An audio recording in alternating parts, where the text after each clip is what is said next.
Wartime experiences to be shared and no doubt a glass or two to be raised. Michael? Thank you, Norman. Yes, there'll be glasses raised all over. He was there with the veterans from the memorial flight, and young ones too. Now, we've asked Daddy many times what he did in the war, but asked Mummy what she did, and the answer is a heck of a lot. In fact, 9 out of 10 single women between the ages of 20 and 40 were involved in some way with the war effort. Millions of married women did their bit too. The war transformed women's lives and their outlook on life. Mavis Nicholson has been collecting stories about women in the war and asking, what did you do, Mummy? I'm the girl that makes the thing that drills the hole, that holds the string, that drives the rod, that turns the knob, that works the thingamy-bob. I'm the girl that makes... The country needed women for the war effort, and women of all ages and backgrounds answered the call. This weekend, all over the country, women have been remembering their vital role. Not just in the armed forces, like these WAFs marching here through Southport, but also in the civilian services, like the Land Army, the WI, and the WVS. The call-up for women began in 1941, the first time women had ever been conscripted. Whatever job you are doing now, if it is not of the most vital necessity, you can be released. You are needed in the ATS, in the RENs, in the WAF. You are vital to the offensive.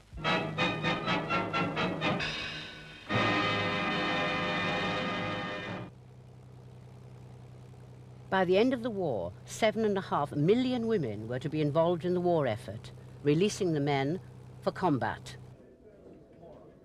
It was heady stuff. This was new, challenging work that had previously been a male preserve. But many women, even when working in great danger behind enemy lines, like Myra Roberts, were not given the recognition they deserved. All the men, the navigator, the wireless operator, the second pilot and the pilot, they all had their wings on their uniform, but we never had it. We weren't classed as aircrew, but we were. In some ways, I thought we were more or less classed as the baggage and the pin. Women surprised themselves by what they could achieve, discovering hidden strengths and a freedom they'd never had before. I hadn't lifted anything heavier than an envelope before the war, but all of a sudden here was this Tuffy shifting great pit props around. It was difficult when I came home, I must admit, because there was Dad still there with the same ideas. Unfortunately, I'd grown up since then. Many women were unpaid volunteers, providing food for the troops and shelter for the homeless. But the typical experience was in industry.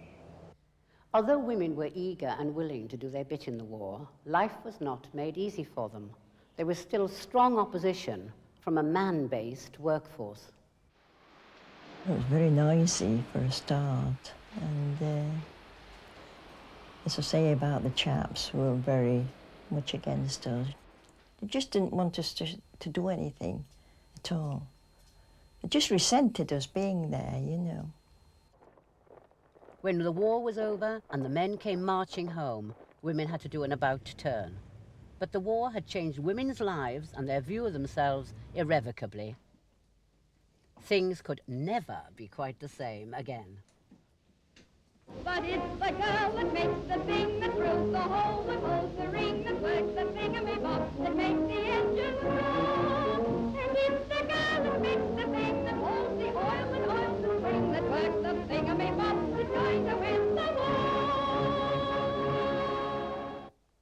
My mummy worked at a place called Army Forms in Wandsworth, South London. It wasn't exciting work, filling envelopes, I think, but it was useful, and that's what she wanted to be.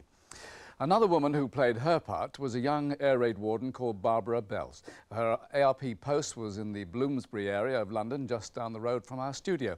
She was also an active Labour politician and later one of the doughtiest champions of women's rights of post-war politics.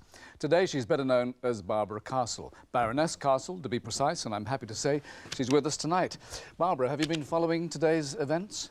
Oh yes, I have, but I missed the lunchtime one on you know, the Buckingham Palace, yes. Great scenes that everybody found so moving, because I was busy in a little village ceremony of my own in Ibston, where I live, in the Chiltern Hills, the parish council decided to have a little do. You know, glass of wine, sandwiches people had rushed to help make. And I thought, well, I must show friendly, otherwise they'll think, you know, she's being snooty or something. And you know, I was so glad I went, because it was surprising how many turned up. There weren't any paper hats or dancing or anything very wonderful in the way of food, but I don't know what, it was so warm. I suddenly, for the first time, felt I'd captured the atmosphere of this PE day, because, all right, we all knew each other and we meet on the common walking our dogs, but we'd all bothered to turn out and come together. And I wonder if it'll last, that's a thought. Now, Yeah. you were a woman air raid warden. Was it, as a woman, more difficult, do you think? No. No, I don't. Actually, you know, Michael, the women in my air raid warden's post in Brunswick Square, Bloomsbury, were the strongest members of the team. True, we had a very lively Irish lad in charge of us. He was a great character and could be relied on to be humorous and rally morale when things are difficult. But his team were predominantly women. And I remember in particular, there were two maiden ladies who had a flat just on the edge of the square, and they were enrolled in our post. And the night of the great fire blitz on London, the incendiaries were showering round in our area too. They were the first out of the post. And before I could pick up my little bucket of sand and my shovel, you know, and follow them, they were up on the roof and on the balconies and cornices, scooping up the incendiaries. And you know, I remember how heartbroken they were when their firms decided to evacuate them. They'd be having the time of their lives. Yes. And of course, I remember one night when the all clear went early, about 3 in the morning. And so this Irish lad, he said, come on, let's get some beer. So he led us to the back door of the local public house, knocked up the publican and said, can you serve us with some? Can you let us have some cans of beer? So he did. And we trailed up to my little top attic flat in this Bloomsbury house, empty by now, everybody else had been evacuated. And we had a riotous little party. You like in the early parties, hours. that's good. No, we had, yes. When you became an MP, and one of the first women in the cabinet, of course, did things really lead to changes for women? Was it really the beginning of an entirely new thing for women? The war, you mean? Yes. Well, I tell you what, I think it gave them a little bit more courage to stand up for themselves, because I wouldn't have become MP for Blackburn unless the women's section had gone on strike. Because, of course, the General Management Committee was dominantly male, and so they, when in '44 we were selecting candidates for the election, which obviously couldn't be far away because the war was clearly reaching its end, they drew up a short list of 6 all white male trade union sponsored nominations. And the women's section said, well, we're not going to make you any more cups of tea and write your envelopes for you unless we have a woman on the shortlist. So And it the rest, wasn't Barbara Betts, they'd never heard of me. the rest was history. We'll be talking more later. After the break, I'll be talking to some of the people who kept the rest of us cheerful in those gloomy days, the wartime entertainers. So stand by for a burst of music and striptease, all part of our VE Day celebrations.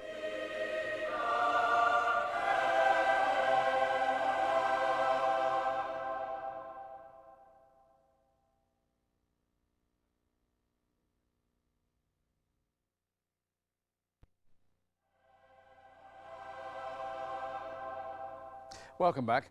On May the 8th, 1945, the victory celebrations in London went on into the early hours. Some of us hoped it would never end. After years of blackout, rationing and nights spent in air raid shelters, this was the first real chance for people to let their hair down. And they took it. Today's celebrations have been pretty well non-stop too, and the crowds are still out on the streets tonight. Now, Judith Chalmers always knows where the good times are, and she's still keeping the revellers company in Piccadilly Circus. Look at that. Do I? Well,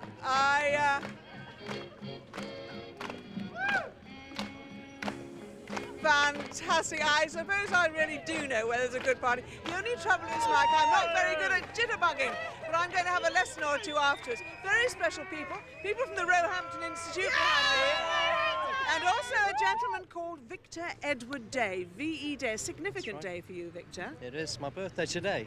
50 years old, 50 very today, many yes. happy returns. Thanks Did your very much. mother have her tongue in her cheek when she called you Victor Edward Day, do you think? I think so, yes. I was going to be called Jack, but the doctor said V.E., my surname's Day, so V.E. Day. And That's you're me. enjoying the name? I am, yes, Jolly I am, good. Nice to certainly, see yeah. you here Thank tonight. you. And another famous star we have with us, Humphrey Lyttelton. Welcome to you, Humphrey. You actually could tell us about your special happenings on VE night, can't you? Not only at the night, during the day I was in front of the palace playing the trumpet, and I played right up against the railings and blasted in the direction of the royal family, for he's a jolly good fellow, aimed at the king.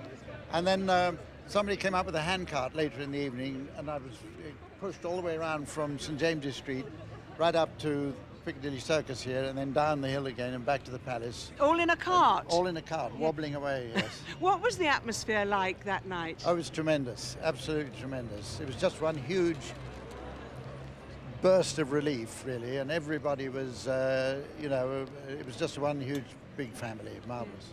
Everybody cheering you on, as you say. Well, I'm glad to say that you have your trumpet with you tonight, and we're going to cajole you, if we have to, please, for a few bars of that, if we may. Okay, we'll try. When you're smiling, you know that one? When you're smiling, folks.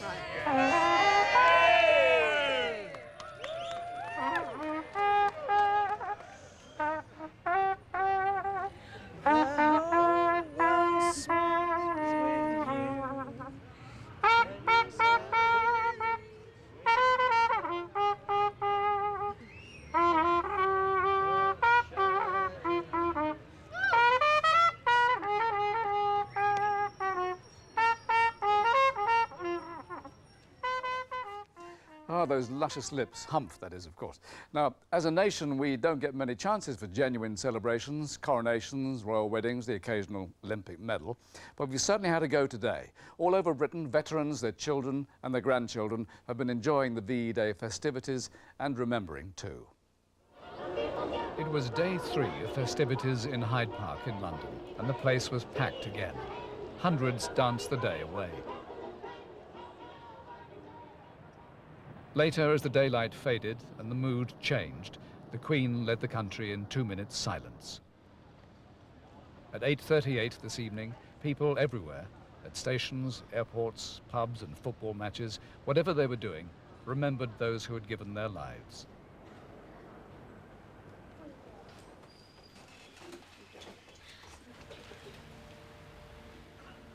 Then the celebrations began all over again, as the Queen lit the imaginary blue touch paper at the Hyde Park beacon. That was the trigger for lasers across the capital.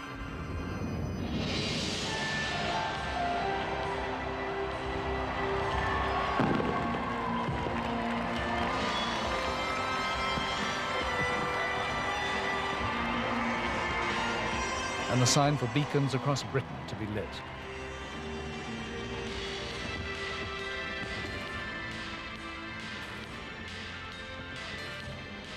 During the day, the royal family had fanned out across the country. Prince Charles was in Cardiff to take part in a service of Thanksgiving at Llandaff Cathedral. The Princess Royal chatted with veterans in Edinburgh, where she'd attended a service at St Giles Cathedral. And the Duke of York was out and about across Northern Ireland during its VE Day celebrations.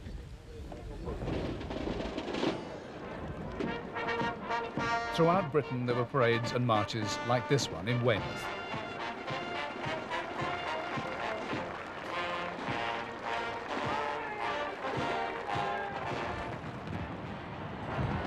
Tonight, the firework finale in Hyde Park. Cascades of light filling the skies as the celebrations continued into the night. And it's not over yet. In Liverpool, Michael Nicholson is still enjoying the naval hospitality on HMS Beaver. Hello, Michael.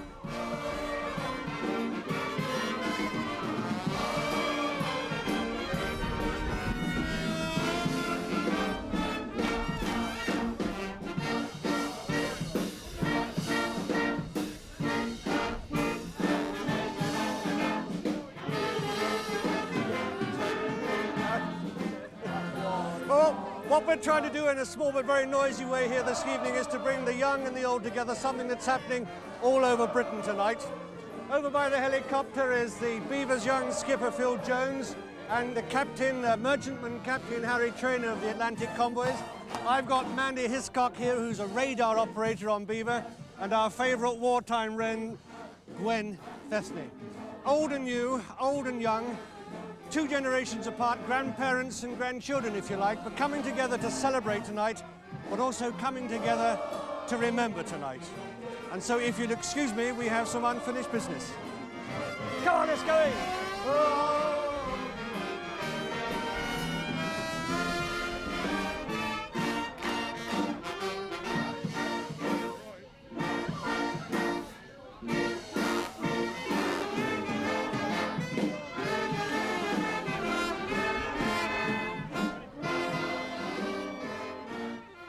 Somebody's having a very good time there.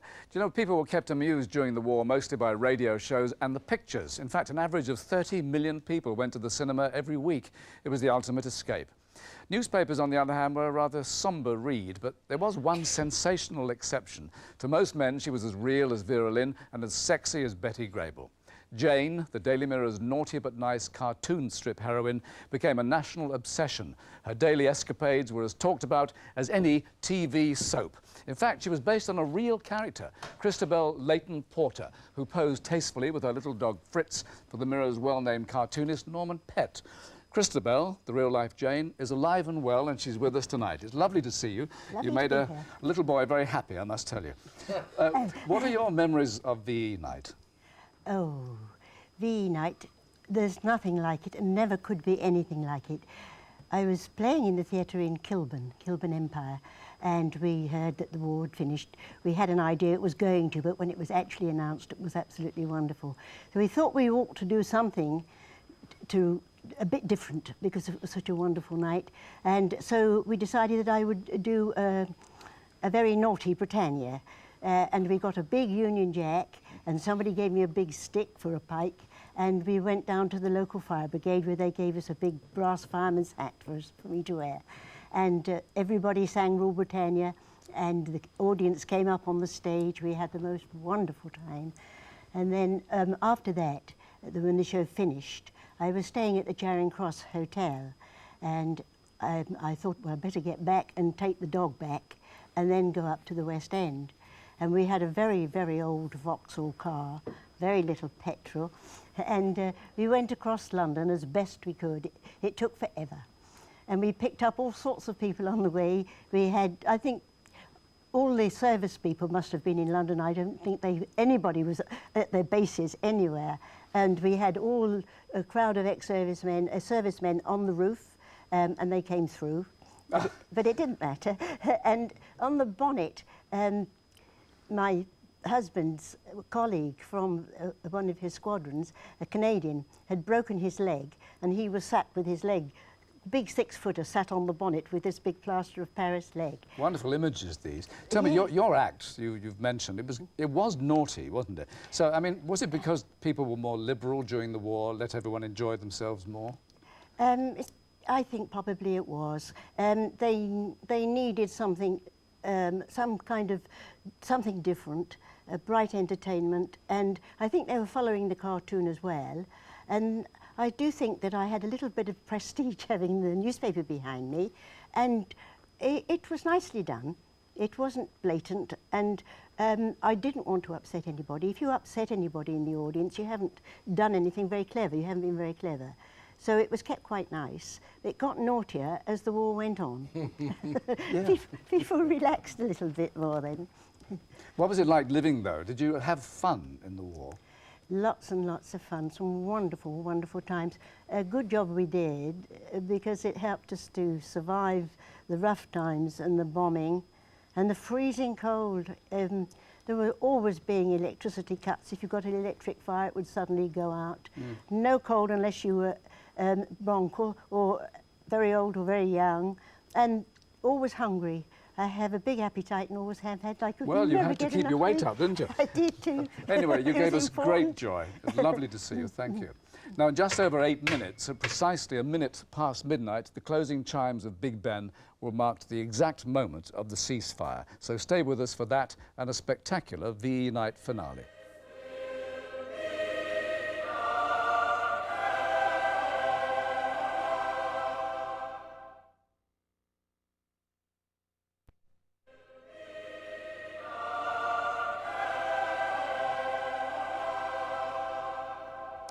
Welcome back. VE Day for the vast majority was a day of celebration and relief, but for hundreds of thousands of servicemen and their families, it was not. For them, the war was far from over. Victory over Japan, VJ Day, didn't happen until August the 15th. There were still 100 days of fighting before World War truly gave way to world peace. And although victory in Europe was rightly a cause for rejoicing, it was a victory at a colossal price. For all the returning heroes, there were many who didn't come back. So before Big Ben marks the official moment of ceasefire in Europe, let's remember the terrible price that was paid, the 55 million people, friend and foe, who never saw that day.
Hostilities will end officially at 1 minute after midnight tonight, Tuesday the 8th of May.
And we mark the ceasefire with our own special rendering of Rule Britannia. And if that song belonged anywhere tonight, it belonged here in Liverpool.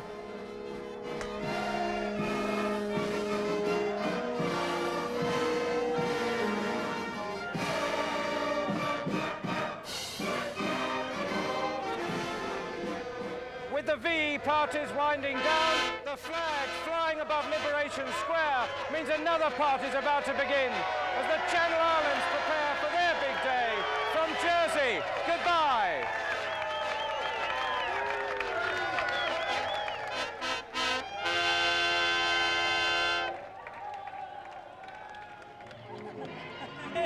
Well, on VE night 50 years ago, the dancing and the kissing and the music went on for hours. I have a feeling the same thing's going to be happening here in Piccadilly Circus. And now for all of us as we jitterbug away, bye-bye. Kiss. This is good. Con.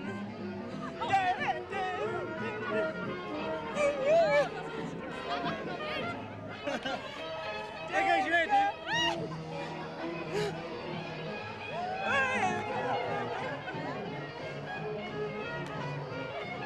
I'll go. Dancing. Just about get under. Just across London on VE night, one enduring image stood out. The sign of a V for victory beamed by searchlights into the sky above St. Paul's Cathedral. Miraculously, St. Paul's survived the Blitz intact. And for tonight's closing celebrations, we've recreated that image and the bells which rang out across the capital.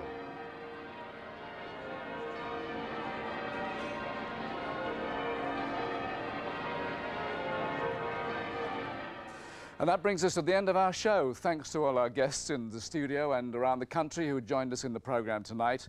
There's only one thing better than watching other people celebrating, and that's having a little celebration of your own. So we'll be raising a private glass or two to acknowledge all the people who fought and served to bring us peace and victory in Europe.